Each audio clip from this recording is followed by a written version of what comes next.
నిన్న మొన్న మాట్లాడుతున్నారు వాళ్ళు 3 నెలల 6 నెలల కేసీఆర్ మళ్ళా ముఖ్యమంత్రి అవుతాడు ఈ ప్రభుత్వాన్ని పడగొడతామని. నీ అయ్యా ఎవర్రా పడగొచ్చేటోడు? పడగొడతారా? ఎవడు కొట్టేది? నేను అడుగుతున్నా. వేలాది మంది మా యువకులు ఇక్కడ ఉన్నారు. మీరందరూ చూసుకుంటే ఊరుకుంటారా? పడగొడితే ఊర్లలోకి రానిస్తారా? ఊర్లలో ఎవడన్నా ఈ ప్రభుత్వాన్ని పడగొట్టాలన్న ఆలోచన చేస్తే మీ ఊర్లో యాప చెట్టుకు కోదండం వేసి కొట్టండి, లాగుల తొండలు ఇడవండి.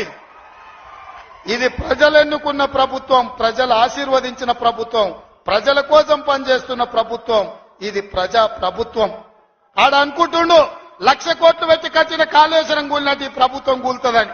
నీ అయ్యా నువ్వు దోపిడీకి పాల్పడ్డావు కాబట్టి ఆ కాళేశ్వరం గాలి వస్తే కొట్టుకుపోయింది. ఈ ప్రభుత్వం గాలి కాదు కదా. నీ ఖాందాన్ మొత్తం వచ్చినా బోర్ల బొక్కలు పండబెట్టి తొక్కుతాం. ఎవడని ప్రభుత్వం పడుతుందనో 6 నెలలకో 3 నెలలకో కేసీఆర్ ముఖ్యమంత్రి అవుతాడని చెప్పిండంటే మూతి పండ్లు రాలుతాయని నేను చెప్పదలుచుకున్నా. కాంగ్రెస్ వాళ్ళు మన రాష్ట్రం నుంచి వాళ్ళందరూ కలిపి 7 కలిపి తెచ్చిందేందయ్యా మన రాష్ట్రానికి అంటే గుండు సున్నా. పోయినసారి ఇదే రేవంత్ రెడ్డి గారు మల్కాజ్గిరిలో అన్నాడు, ప్రశ్నించే గొంతునైతా అన్నాడు.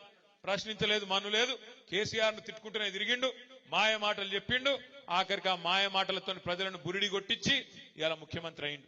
ముఖ్యమంత్రి అయినాక కూడా అదే మాయ మాటలు, ముఖ్యమంత్రి అయినాక కూడా మళ్ళీ అదే మోసంపూరితమైన మాటలు.